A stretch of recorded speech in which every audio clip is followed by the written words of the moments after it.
C'était un matin d'automne, comme tant d'autres, mais avec une dissonance subtile. Le soleil, habituellement si pressé de glisser derrière les collines à cette saison, s'attardait. Pas d'une manière spectaculaire, non. Juste assez pour que le café refroidisse un peu plus que d'habitude sur la table de la cuisine avant que la pénombre ne s'installe vraiment. Juste assez pour que les ombres des arbres dans mon jardin s'étirent un peu trop, comme des géants paresseux refusant de se coucher. Je l'ai d'abord attribué à un changement d'heure non annoncé, à la fatigue, ou peut-être à une simple illusion d'optique due aux nuages bas. Mais le lendemain et le surlendemain, la même sensation me saisissait. Une lumière prolongée, douce et obstinée, qui ne correspondait pas au calendrier. Je suis une créature d'habitude, une horlogère de l'âme, réglée sur les rythmes immuables du monde. Le lever du jour, la course du soleil, le crépuscule. Des ancres solides dans le flux perpétuel de l'existence. Alors, quand une de ces ancres a commencé à glisser, imperceptiblement au début, j'ai senti une fissure dans ma perception du temps. Ce n'était pas une sensation de panique, plutôt une légère nausée, comme le mal de mer sur une mer d'huile. Le monde autour de moi semblait respirer avec une lenteur inattendue. Les heures s'étiraient, non pas par ennui, mais comme si le tissu même de la journée s'était distendu. J'ai commencé à observer le soleil avec une intensité nouvelle. Chaque matin, en ouvrant les volets, je cherchais la confirmation de cette étrangeté. Son apparition à l'horizon était toujours ponctuelle, mais sa trajectoire, elle me paraissait différente. Plus haute peut-être, ou plus lente dans sa descente vers l'ouest. Je n'étais pas astronome, juste une femme qui buvait son thé en regardant le ciel. Mais les repères familiers de ma fenêtre, les branches du vieux chêne, le faîte du toit d'en face, trahissaient une variation. Les ombres, ces marqueurs silencieux de la course du temps, étaient devenus mes alliés dans cette quête. Elles mentaient. Elles étaient plus longues, plus étirées, plus paresseuses que ce qu'elles auraient dû être à cette heure précise de l'année. Les premières semaines, je n'en ai parlé à personne. C'était trop intime, trop étrange. J'avais peur qu'on me regarde avec une pitié amusée, qu'on me suggère de me reposer, de prendre des vitamines. J'ai cherché des articles en ligne sur des phénomènes météorologiques exceptionnels, sur des anomalies optiques atmosphériques. Rien. Le monde continuait sa course apparente, indifférent à ma petite perturbation intérieure. Pourtant, la perturbation n'était pas seulement intérieure. Elle commençait à se manifester dans le monde extérieur, d'une manière subtile, presque poétique. Les feuilles des érables qui auraient dû tomber depuis longtemps s'accrochaient encore aux branches, leurs rouges et leurs ors vibrant sous un soleil étonnamment doux pour la saison. Les chrysanthèmes de ma voisine, d'habitude fanées avant la Toussaint, continuaient de fleurir avec une vigueur insolente. Les oiseaux, ces indicateurs infaillibles des cycles saisonniers, semblaient hésiter. Certains étaient partis, d'autres restaient, leurs chants matinaux résonnant avec une confusion que je pensais déceler. C'était comme si la nature elle-même était prise d'une forme d'amnésie saisonnière. Puis, les murmures ont commencé. D'abord des remarques anodines, échangées au supermarché ou sur le pas des portes. « Quel été indien cette année, non ?» disait la boulangère, un sourire un peu trop large sur les lèvres. « On ne sait plus à quelle saison on est », ajoutait un voisin, secouant la tête en regardant les roses qui refleurissaient. Ces phrases, si banales en apparence, résonnaient en moi comme des confirmations. Je n'étais pas folle. D'autres le percevaient aussi, même s'ils l'attribuaient à des causes plus conventionnelles, le réchauffement climatique, un caprice de la météo. Mais je savais que c'était plus profond. La lumière elle-même avait changé de texture. Elle n'était plus la lumière tranchante et froide de la fin de l'automne, mais une lumière douce, dorée, presque estivale par moments, qui s'étirait sans fin. Elle baignait les paysages d'une clarté irréelle, comme si le monde était prisonnier d'un filtre ambré. Les soirées étaient longues, si longues que j'avais l'impression d'avoir 2 journées en une. Je me retrouvais souvent à regarder par la fenêtre, bien après l'heure où les rideaux auraient dû être tirés, fasciné par cette lueur persistante qui refusait de céder la place à l'obscurité. C'était beau, d'une beauté étrange et mélancolique, mais aussi profondément perturbant. C'était une beauté qui mentait, qui masquait une vérité plus vaste et plus inquiétante. Les horloges continuaient de tourner, les calendriers d'afficher les dates, mais le temps lui-même semblait avoir perdu son étalon. Les semaines passaient, mais les saisons, elles, stagnaient. L'hiver n'arrivait pas. Les températures restaient douces, anormalement douces pour un mois de décembre. Les manteaux restaient au placard, les écharpes inutiles. Les villes s'illuminaient pour les fêtes de fin d'année sous un ciel qui refusait d'être vraiment noir, sous une douceur qui rendait les marchés de Noël presque surréalistes. Les gens riaient, mangeaient, célébraient, mais sous leur rire, je percevais une légère nervosité, une dissonance dans l'air. On cherchait à rationaliser, à trouver des explications scientifiques, climatiques. Les experts à la télévision parlaient de phénomènes exceptionnels, de flux atmosphériques anormaux, mais leur voix n'avait pas la conviction habituelle. Il y avait une hésitation dans leurs propos, une incapacité à expliquer pleinement cette étrange persistance. Ma propre vie, si réglée, a commencé à se décaler. J'avais du mal à dormir, non pas par insomnie, mais parce que mon corps, mon esprit, refusait de croire qu'il était temps de se reposer tant que la lumière filtrait encore à travers les rideaux. Les repas se prenaient plus tard, les conversations s'étiraient. Le rythme de la ville, habituellement si pressé, semblait ralentir, s'adapter à cette nouvelle temporalité. Les visages des gens, sous cette lumière diffuse et prolongée, semblaient plus doux, moins marqués par l'urgence, mais aussi parfois plus perdus. C'était comme si nous étions tous des personnages dans un tableau figé, attendant que le pinceau du temps reprenne sa course normale. Cette expérience, d'abord personnelle, devenait collective. Les réseaux sociaux commençaient à bourdonner de photos de couchers de soleil interminables, de paysages illuminés à des heures indues. Les blagues sur l'éternel automne ou le jour sans fin se multipliaient, masquant une inquiétude grandissante. On ne parlait plus seulement de météo, mais de la sensation étrange, de la lumière qui ne ment pas. Les enfants, avec leur perception non filtrée, étaient les premiers à le verbaliser. « Maman, pourquoi il fait jour si longtemps ?» Leurs questions innocentes portaient le poids d'une vérité que nous, adultes, luttions pour nommer. Le monde continuait de tourner sur lui-même, mais il semblait avoir ralenti sa danse autour de l'astre. La Terre, notre vaisseau, avait-elle perdu son chemin? Était-elle en train de dériver, de s'éloigner ou de se rapprocher, imperceptiblement, de cette étoile qui nous donne la vie et qui désormais nous désoriente? Cette pensée, d'abord une intuition, commençait à prendre racine, froide et silencieuse, dans l'esprit de chacun. Et cette intuition, lourde et silencieuse comme une vérité que l'on ose à peine formuler, continuait de me hanter. La Terre, notre vaisseau, avait-elle perdu son chemin? S'était-elle écartée, ou pire, rapprochée de son étoile, désorientant ainsi le temps lui-même? La question résonnait en moi, un gong lointain qui s'amplifiait à mesure que les semaines s'étiraient, transformant l'anomalie en une nouvelle normalité, étrange et précaire. Les jours, désormais, ne mouraient plus. Ils s'évanouissaient, certes, mais avec une telle lenteur, une telle réticence, qu'on les aurait crus immortels. Le crépuscule, qui jadis était une transition douce et rapide, s'était mué en une agonie lumineuse, un lent déclin qui pouvait durer des heures, voire une demi-journée entière. Le soleil, autrefois ponctuel et prévisible, semblait jouer avec nos attentes, s'attardant au-dessus de l'horizon comme un acteur qui refuse de quitter la scène. Il ne se couchait plus, il s'estompait, laissant derrière lui non pas l'obscurité profonde que l'on connaissait, mais une pénombre persistante, une sorte d'aube inversée, pâle et bleutée, qui ne parvenait jamais à se transformer en nuit véritable. Cette clarté perpétuelle était d'abord une curiosité, puis une fatigue, et enfin une angoisse sourde. Nos corps, créatures d'habitude et de cycle, peinaient à s'adapter. Le sommeil était devenu une denrée rare, une fuite difficile dans un monde qui refusait de s'éteindre. Les rideaux épais, les masques de nuit, les tisanes apaisantes, tout était vain. La lumière, même tamisée, s'infiltrait, rappelant à chaque instant l'anomalie. Mes propres yeux, habitués à se fermer avec le monde, demeuraient ouverts, scrutant le plafond où dansaient des ombres fantomatiques, résidus d'un jour qui ne voulait pas mourir. Les horloges biologiques de chacun étaient déréglées, et avec elles, l'humeur, la concentration, l'énergie.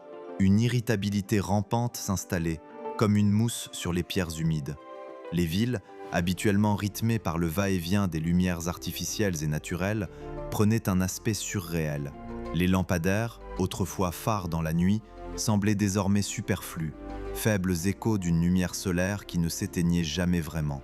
Les enseignes des magasins brillaient avec une ferveur inutile dans cette clarté ambrée qui ne nous quittait plus. On voyait des gens errer dans les rues à des heures indues, comme des somnambules, incapables de trouver le repos, ou profitant de cette éternelle demi-journée pour des activités nocturnes qui n'avaient plus de nuit. Les parcs étaient peuplés même à ce qui aurait dû être minuit, des silhouettes solitaires marchant sous un ciel qui refusait son manteau d'étoiles. La nature, elle, continuait son étrange ballet. Les arbres dont les feuilles auraient dû tomber depuis longtemps s'accrochaient à leur parure avec une vigueur insolente, parfois même arborant de nouvelles pousses, comme si un printemps éternel avait remplacé l'hiver. J'ai vu des pommiers refleurir en ce qui aurait dû être janvier, leurs bourgeons roses défiant toute logique saisonnière.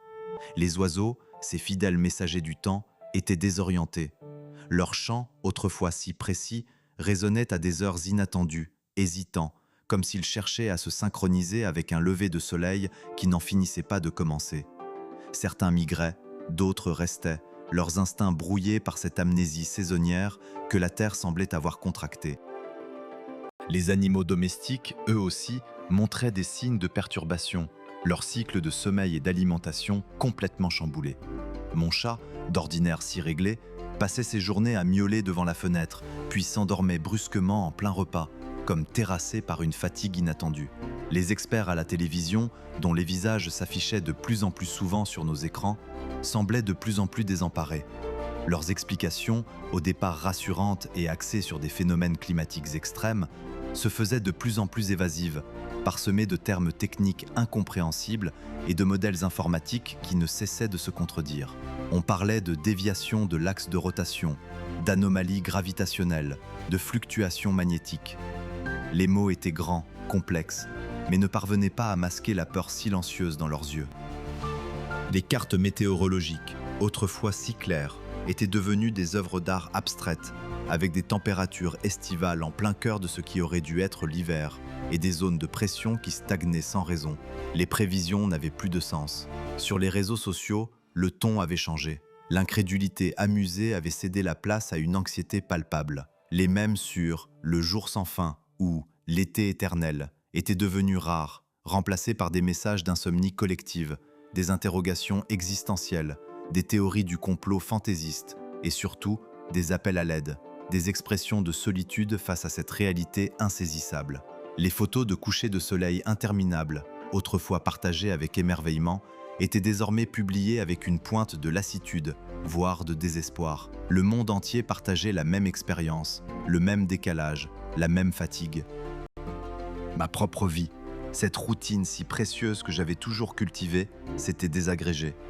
Le travail, qui exigeait des horaires fixes et une concentration soutenue, devenait un défi.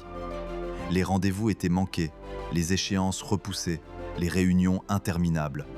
La notion même d'un week-end avait perdu de son sens quand chaque jour se fondait dans le suivant, une longue et indistincte étendue de lumière.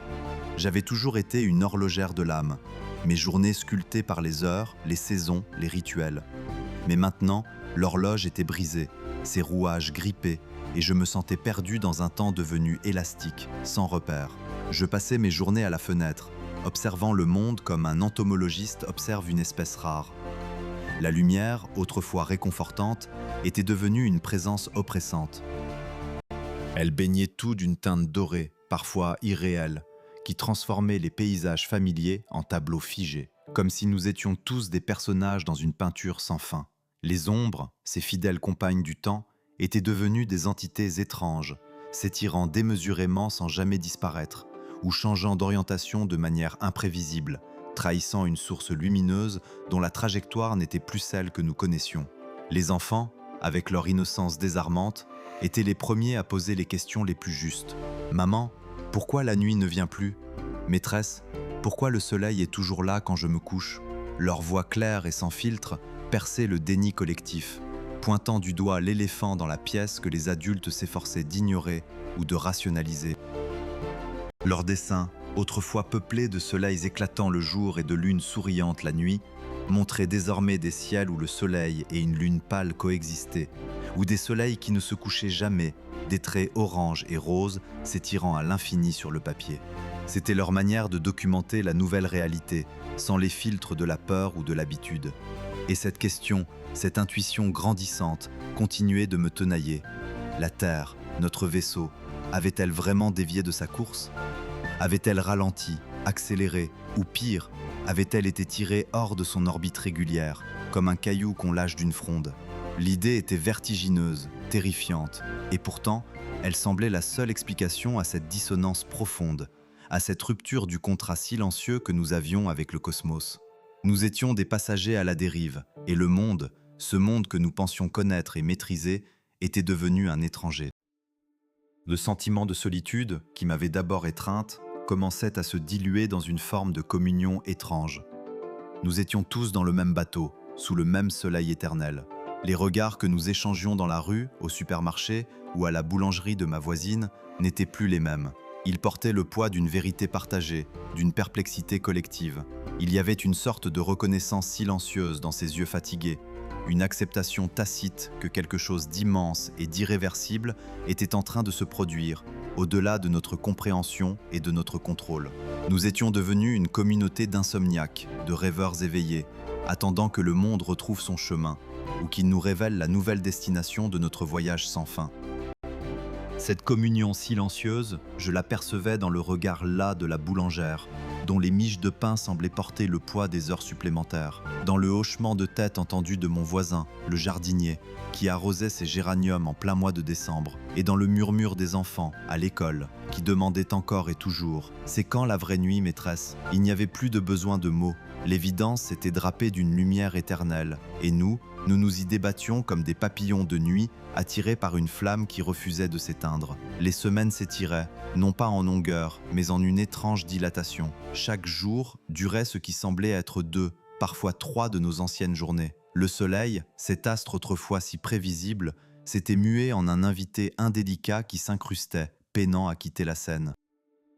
Sa descente vers l'horizon n'était plus une glissade gracieuse, mais une hésitation prolongée, une danse ralentie à l'extrême. Il stagnait, un disque de feu orangé, à la lisière du monde, jetant des ombres monstrueuses et distordues qui s'allongeaient à l'infini, puis se rétractaient à peine avant de recommencer leur lente progression. La pénombre, cette douce transition, était devenue un état permanent, une sorte de crépuscule éternel où les couleurs se fondaient dans un filtre ambré, doux et irréel. Cette lumière sans fin avait tissé une toile d'insomnie collective. Mon horloge interne, jadis si fiable, était en lambeaux. Les nuits, ces sanctuaires de repos et d'oubli, n'existaient plus que par l'artifice de rideaux épais et d'une volonté de faire. Je me couchais épuisé, le corps lourd, mais l'esprit veillait, hanté par la clarté qui filtrait sous les volets, par le chant désorienté des oiseaux qui tentaient de trouver leur rythme dans ce jour sans fin. Les rêves eux-mêmes semblaient plus clairs, plus vivaces, comme si mon subconscient refusait de s'abandonner complètement à l'obscurité factice. Beaucoup d'entre nous développaient une sorte de fatigue chronique, une lassitude qui n'était pas seulement physique, mais existentielle, comme si nos âmes elles-mêmes aspiraient au repos que la Terre nous refusait. Les conséquences sur la vie quotidienne étaient à la fois subtiles et profondes. Les repas, autrefois ancrés dans le cycle du jour et de la nuit, devenaient des rituels aléatoires, dictés par la faim ou l'épuisement plutôt que par l'heure. Les magasins restaient ouverts plus longtemps, leurs lumières artificielles se mêlant à la lumière déclinante du soleil, créant une atmosphère surréaliste où le temps de travail et le temps de loisir s'entremêlaient sans distinction. Les visages des passants, éclairés par cette lumière fossile, portaient les marques de cette nouvelle temporalité. Des cernes plus sombres, des regards plus fixes, une sorte de mélancolie résignée. La nature, elle, continuait de nous offrir son spectacle troublant. Les arbres, au lieu de perdre leurs feuilles comme ils l'auraient dû en cette saison avancée, arboraient toujours un feuillage vert, parfois teinté d'un jaune maladif. Quelques-uns, plus résistants ou plus désorientés, se mettaient même à fleurir à contre-saison, offrant des bourgeons fragiles et des corolles égarées qui semblaient crier leur incompréhension. Les oiseaux migrateurs, jadis des navigateurs célestes infaillibles, tournaient en rond, leurs chants devenus des plaintes incertaines. Leurs routes ancestrales, tracées par les étoiles et la durée des jours, étaient brouillées et ils ne savaient plus où aller. Je les regardais depuis ma fenêtre, ces petites créatures prisonnières d'une erreur cosmique, et je sentais une parenté étrange avec leur détresse. Nous étions tous, à notre manière, des migrateurs sans destination. Les informations télévisées, autrefois source d'explications rassurantes, étaient devenues un recueil d'hypothèses évasives. Les experts se succédaient, le visage grave, évoquant des fluctuations magnétiques inédites, des modifications de l'inclinaison axiale ou des anomalies gravitationnelles d'une ampleur jamais observée. Leurs mots étaient des bouées lancées dans un océan d'incertitude, mais ils ne parvenaient pas à endiguer la marée montante de l'angoisse. Les cartes du ciel, autrefois si familières, affichaient des trajectoires aberrantes pour les planètes voisines, comme si tout le système solaire était pris d'une danse chaotique. Certaines nuits, ces nuits que nous fabriquions de nos propres mains, j'essayais de déceler les étoiles, de retrouver la grande ourse, Cassiopée. Elles étaient là, certes, mais leur éclat était voilé, comme affaibli par la lumière persistante du soleil, ou bien leur position semblait décalée, étrangère. C'était comme si l'univers lui-même avait un peu bougé, s'était légèrement décentré. Le silence aussi avait changé. Il n'était plus le silence apaisant de la nuit, mais un silence tendu, empli de l'écho de nos pensées inarticulées. Un silence qui semblait attendre, suspendu à la prochaine anomalie, au prochain signe de cette dérive cosmique. Nous avions appris à vivre avec cette attente, à l'intégrer à nos gestes quotidiens. Elle était devenue une toile de fond invisible mais omniprésente, une couleur de plus dans le tableau étrange de nos vies. Je me souvenais des cours de science, de la Terre tournant sur elle-même en 24 heures, tournant autour du Soleil en 365 jours. Ces chiffres, ces certitudes, étaient les ancres de ma compréhension du monde.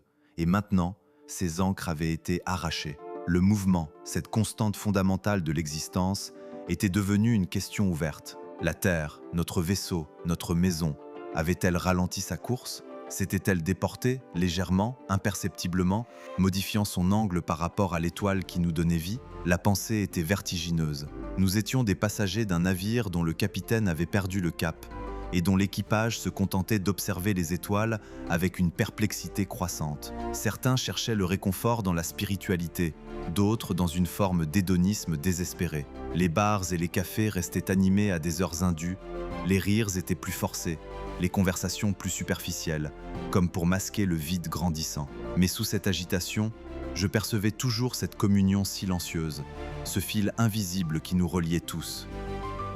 Nous étions ensemble dans cette expérience, témoins d'une mutation planétaire, spectateurs impuissants d'un drame cosmique. Nous partagions la même fatigue, la même anxiété, mais aussi la même étrange fascination pour cette lumière qui ne mourait jamais vraiment. Le mois de décembre s'achevait, mais l'hiver ne venait pas. Les températures restaient anormalement douces, une caresse trompeuse qui ajoutait à la confusion des saisons. Les rares flocons qui tombaient parfois se transformaient en pluie avant même de toucher le sol, comme si le ciel lui-même avait oublié comment faire l'hiver. Les calendriers perdaient leur sens. Les fêtes de fin d'année, jadis si lumineuses et chaleureuses, étaient empreintes d'une mélancolie nouvelle. Les guirlandes électriques, allumées en permanence pour compenser l'absence de vraie nuit, se fondaient dans l'éclat persistant du soleil, leurs scintillements perdant leur magie.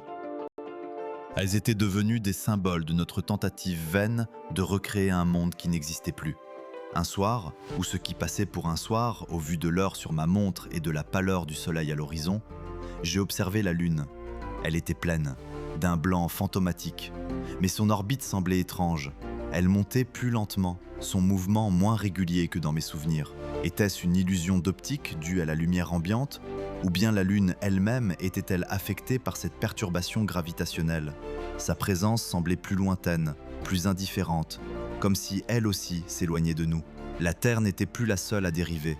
Tout le ballet céleste semblait désynchronisé, un orchestre sans chef, chaque instrument jouant sa propre partition dans une cacophonie silencieuse. Je me suis sentie petite, insignifiante, face à l'immensité de ce qui se jouait. Pourtant, au milieu de cette petitesse, une nouvelle force commençait à germer. Ce n'était pas l'espoir, du moins pas au sens habituel du terme, mais une forme de résilience tranquille. Nous étions là, nous continuions de vivre, de respirer, d'aimer, de nous inquiéter.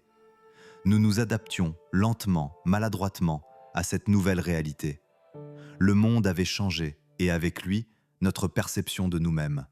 Nous n'étions plus les maîtres de notre temps, mais les témoins d'une transformation profonde, les passagers d'un voyage vers l'inconnu, unis par le simple fait d'être là, sous cette lumière éternelle, attendant la prochaine révélation de notre destin cosmique. La certitude était que l'irréversible était en cours, et nous, Nous étions en son sein, portés par son courant implacable.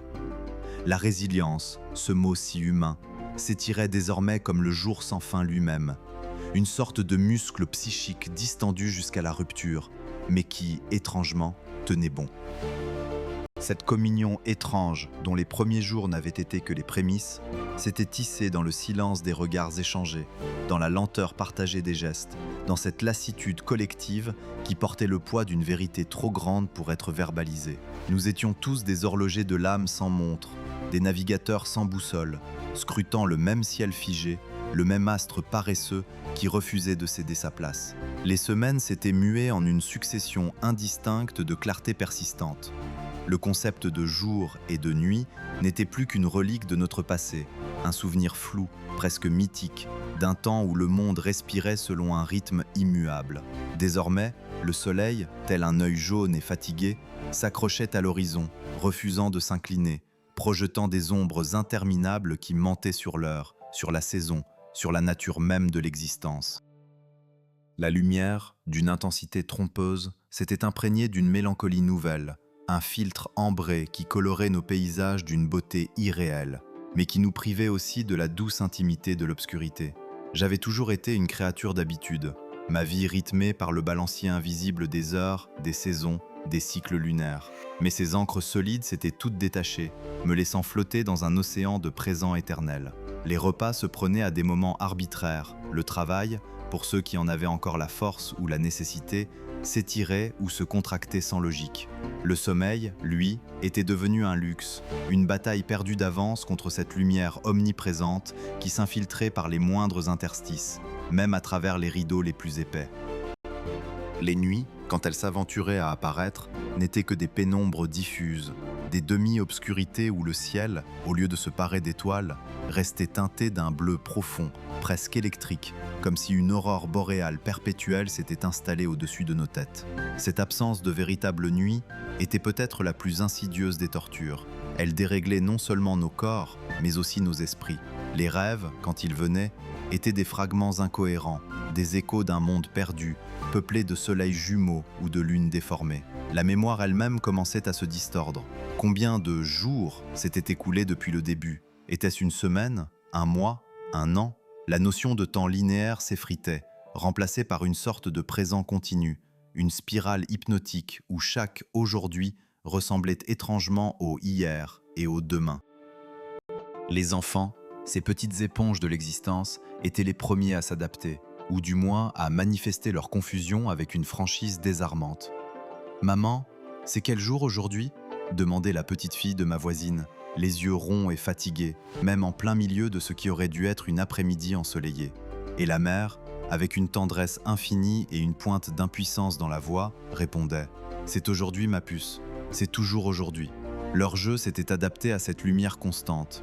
Les cache-cache nocturnes avaient disparu, remplacés par des courses silencieuses sous ce ciel bleu-gris qui ne s'assombrissait jamais vraiment. La nature, elle, continuait son étrange ballet de dérèglement. Les arbres, dont les feuilles auraient dû tomber depuis longtemps, arboraient encore un feuillage vert et lustré, parfois parsemé de quelques teintes automnales qui refusaient de virer au brun. Des bourgeons éclosaient çà et là, des floraisons précoces et absurdes, comme si la terre était prise d'une fièvre printanière intempestive. Les oiseaux migrateurs, désorientés, tourbillonnaient dans le ciel, leur chant plaintif trahissant une profonde perplexité. Certains avaient tenté de partir, puis étaient revenus, incapables de trouver les repères invisibles qui les guidaient depuis des millénaires. Leurs corps affamés tombaient parfois du ciel, symbole tragique de ce monde qui avait perdu son chemin. Les informations officielles, jadis si rassurantes, s'étaient tues ou s'étaient transformées en un murmure d'hypothèses de plus en plus évasives. Les anomalies gravitationnelles et les déviations de l'axe de rotation avaient cédé la place à des silences embarrassés, puis à des appels à la solidarité et à la résilience. Les experts dont les visages étaient devenus familiers à force de les voir sur nos écrans semblaient désormais aussi perdus que nous, leurs yeux trahissant une fatigue existentielle. La science, notre boussole rationnelle, avait atteint ses limites face à un phénomène qui défiait toutes les lois connues, toutes les prévisions. L'univers s'était mis à mentir. Dans ce vide d'explication, les voix s'élevaient, portées par le vent du désespoir ou de l'espoir fou. Certains parlaient de châtiment divin, d'une fin des temps réécrite. D'autres d'une étrange mutation, d'une nouvelle ère pour l'humanité, où nous serions forcés de nous affranchir de nos concepts temporels. Des prophètes improvisés surgissaient dans les parcs, leur voix rauque amplifiée par le silence général, promettant des renaissances ou des abîmes. Et nous écoutions, non pas par conviction, mais par ce besoin humain de donner un sens à l'insensé, de trouver une histoire, même la plus invraisemblable, pour combler le vide. Les villes, sous cette lumière constante, avaient acquis une allure surréaliste. Les néons des magasins, jadis éclatants dans l'obscurité, paraissaient pâles et superflus. Les rues, jamais vraiment désertes, étaient peuplées d'ombres errantes, d'individus qui, comme moi, cherchaient un sens à leur déambulation. Les cafés restaient ouverts à toute heure, servant des cafés sans fin à des visages marqués par l'insomnie et une sorte de stupeur douce. Il y avait une beauté étrange dans cette absence de rythme, une suspension du jugement qui permettait à la vie de se dérouler, malgré tout.